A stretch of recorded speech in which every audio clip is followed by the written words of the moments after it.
of town. How's it going? Good to see you, buddy. Thanks for coming to the shop. Well, I hear this is a music store that knows what a flathead tone ring is, so. We have that reputation. Russ? What are you Good to see doing? you, buddy. John, how you doing? I'm doing as good as I can. Good to see you. He's got a Carson Banjo. It says so right on the side. I do. That's in case I forget my own name. So, and my number. That's pretty cool. What you got? Bring it on over here. What do you got? Something old and crusty, and you probably wouldn't like it. We doesn't- love it already. So you had us at old and crusty. Yeah. So let's see what it is. Well, it's exactly that. It's old. I'm going to guess banjo. How'd you know? Man, it's actually a bouzouki. It's a really, no, it's a really weird. Man, you went and spent a lot of money on a case for a bouzouki. I did. You know, but I'm really passionate about these things. I just found that out last week, and I figured the only way to protect it was to just Go all out. And then I spilled it some up. paint on it, and so That is old and crusty. it is. It has love it. everything that it. That's where we all stand around the case and do the, what you got there? And you, oh man, Yeah, the smell. it smells like the 20s. Oh, but that's such a good thing. Yes. So tell us. What is this? Okay, this is the ultimate parts banjo, is what this is. Okay.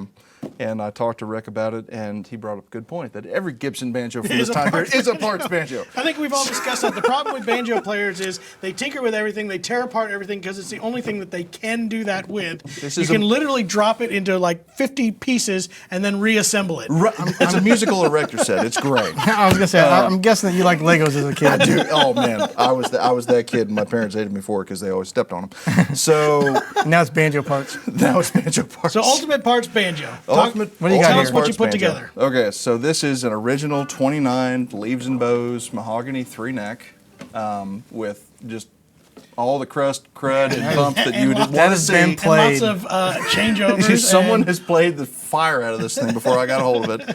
And then an original 3-pound, 1-ounce Star Brass Works Really? 20-hole flathead ring.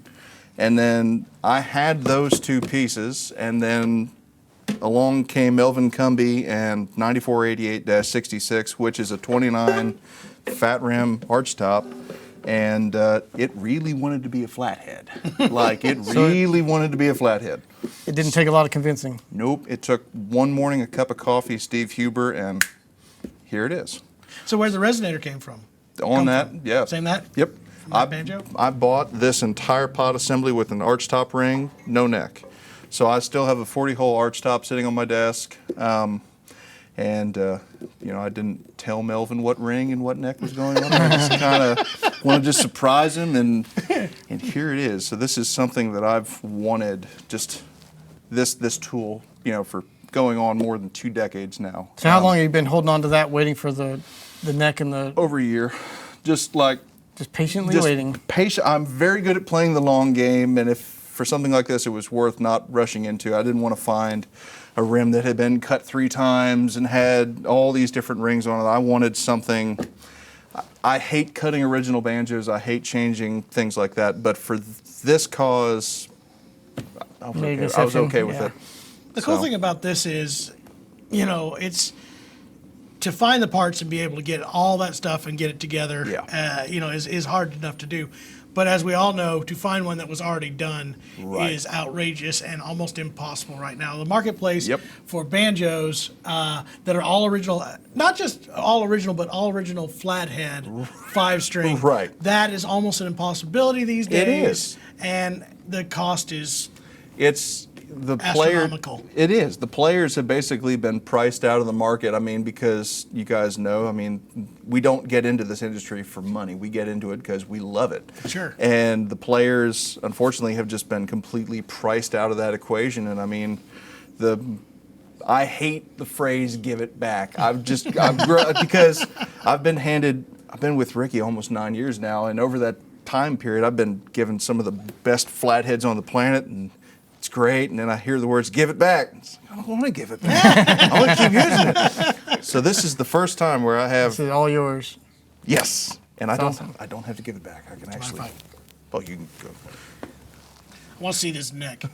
Well, the coolest thing about this neck, if you look on this side, you'll see all those little holes in it. So many holes. So, Fifth string capos, I'm guessing? nope. No? So what happened was someone didn't have a fifth string capo, they didn't have railroad spikes, so they drilled all those holes. And in the original case, there's a little shepherd's hook that you plug in and hook the string underneath. So you basically play Battleship Pull up it the out neck. each time. Wow. It's literally plug and play. That's awesome. And I love it. I think every banjo player should do that to their banjo. Just start I think that drilling would be holes. The awesome. front of it looks like they had maybe moved the spikes at one time too. oh, Eventually? there's been a lot of. I mean, it had cam tuners at one point. Those holes have been filled and patched. And I mean, Re-inlaid, yeah, slightly different. yeah, big clunky replacements. I mean, this is. I either want something to look showroom fresh, or I want it to look like it's been drugged behind a. This is like John's guitar, where it's just My guitar it's is so almost ugly that it's exactly beautiful. like this. I mean, Well, only beautiful to me. Everybody no, else it looks is. at it and goes, I don't know. It's called extra patina, or what do you call it, crusty? I call it old and crusty and yucky. Dirt. I'm sorry. So this is has something you extra just dirt. got recently, right? like in this configuration within this last week. Wow. So That's this awesome. is the very first maiden voyage. The biggest thing that I don't know what's going to happen is I've gotten very accustomed to the 10-to-1 tuners that Ricard's making. Yeah. They're on everything, and those are 2-to-1s. So Yeah, pancake Little tuners adjustment. here. Oh, who needs? That banjo's not supposed to be in tune. Yeah. no. You're not going to get it in tune anyway. I'd like to get it in the ballpark. So I've got an extra set of tuners and a wrench. So if sound may check swap 'em just out. goes So bad. bad, I'll swap the tuners out before I the show. can't wait to see Ricky look at you and go, can you tune that? So if you're able to come to the show tonight and you see this with amber-colored buttons, it's gone. Terribly wrong. And if it has those, then we're just going to We're roll the dice. okay. So we'll see what happens. But It's worth a try. it is worth the old college try. So you officially have your J.D. Crowe banjo now. I do.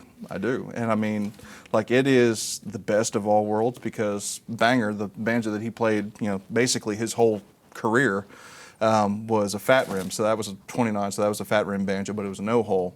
And they have their own thing going on, and you really have to learn how to play those. Just there's something special about a no hole in the fat rim. But then this guy also has a fat rim, but it has a 20 hole in it. So you have the magic of the rim, but then you have the smoothness of a 20. So it's kind of like the best of all worlds. That's awesome. For those who don't know, tone rings have little holes drilled all the way around them. Some of them. Some of them. Some of the ones. And that was the weird thing. Everybody talked about pre-war banjos and what they were. And the hardest part was there's no uniformness to that. No. Because there were some that didn't have holes. There were 20 holes. There were 40 holes. Yep. It all just depended. And I think that's because they were experimenting. Everybody was trying to figure out what the banjo was going to be in the 20s. Right. Nobody was doing bluegrass style banjo. Nobody was doing three fingers. Earl Yeah. hadn't really started doing any of that kind of stuff yet. Well, I mean, look at a ball bearing. Yep. What's that all about? Nobody knows what that. I mean, everybody who's sitting there Again, going, "Why this are is you an putting ball engineered bearings?" instrument. So you had an engineer saying, "Let's put ball bearings in it." And I'm telling you, I believe the banjo was actually some guy who's just he liked to be a Tinkerer. backyard mechanic, and he's like, man, if I want an instrument that I can change my carburetor out on, and rebuild, hot rod it. and That's hot the rod problem. it. It's the problem and the good thing for you guys. I watched my dad do it for many, many years. You guys all like to tear them apart and look at them and go, oh, this one weighs 30 points of an ounce heavier than the one that I just took off of here. Oh my God, it's going to change the world. And us guitar players sit there and go, yeah, that plays pretty good. Let's play it. put some new strings on that. You can change the pins, the saddle, and the nut. tuners. Yeah, that's about it. Yeah, and the nut. I can change the tuners, the nut. I can change the tension hoop armrest, hooks and nuts, flange, Bridges. rim, ring, resonator, tailpiece, bridges. I can the whole thing. Every banjo player has a collection of 50 bridges that they keep with them at all times. Again, and how many do you measuring have by with you the on ounce. this? I only have 5 on this trip because I'm still trying to figure out what this wants. I mean, that's the other thing. People like bridges. There's no be all end all. Like, this is the bridge. It's like, no. You sit down with 20 bridges and a banjo, and then it's 10, and then it's 5, and then it's 2, and then it's whatever. The next one. Yep. And then you start the whole process over again because you get more bridges. Well, this is exciting. I'm glad you were able to bring this up to us on your inaugural trip with it. And you're going to be playing this down in Branson, so you're going to get to actually hear it on stage. Yep. And Yep. You know what we got to we're do? excited. We got to get him to play it now. Well, absolutely. Let's go do play it. it. We Come would on, be let's do it. remiss. Grab that thing. Let's go play. All right, let's do it.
It's like we know what we're doing.